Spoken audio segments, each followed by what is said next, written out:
We all could see, couldn't we, that the daring Ukrainian attacks on Russian airfields and then on Crimea bridge will lead to Russian retaliation, and that is now certain to follow.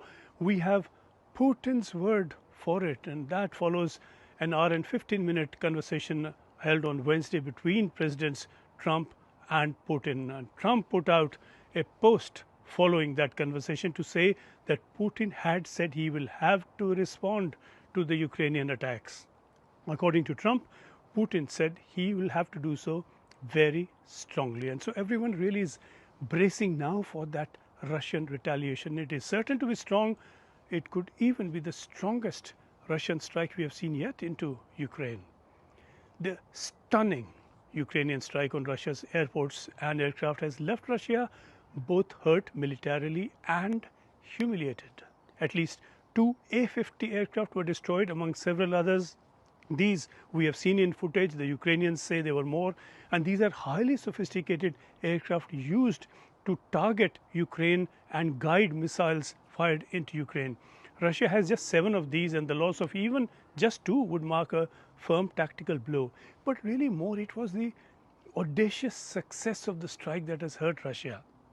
The Ukrainians struck at one airport 4,300 kilometers from Ukrainian border, and this was an attack launched by drones smuggled into apparently mobile homes placed on trucks parked near the airfields that then launched the attacks in a modern equivalent of the Trojan horse. And this marked also a collapse of Russian intelligence.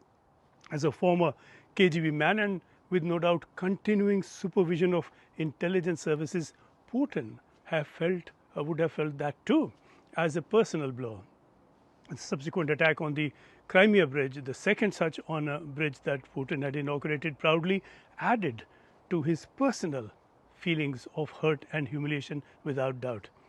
The Ukrainian drone attack on Russia's fields came the day after the biggest drone attack yet in the war that Russia has launched on Ukraine. And so oddly, the 2 biggest strikes launched by either and by both came in the 2 days before peace talks were due to begin in Istanbul. And the talks were held, and no one is surprised that they produced nothing more than agreement on a limited prisoner exchange.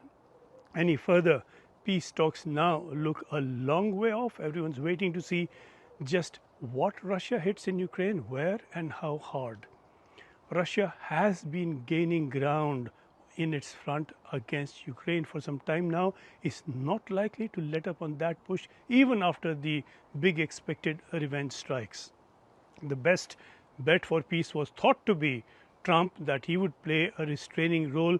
Clearly he has not, and he does not expect to, and Putin has made that clear. Trump has as good as acknowledged this is a war now entering possibly a bloodier phase than any we have seen yet.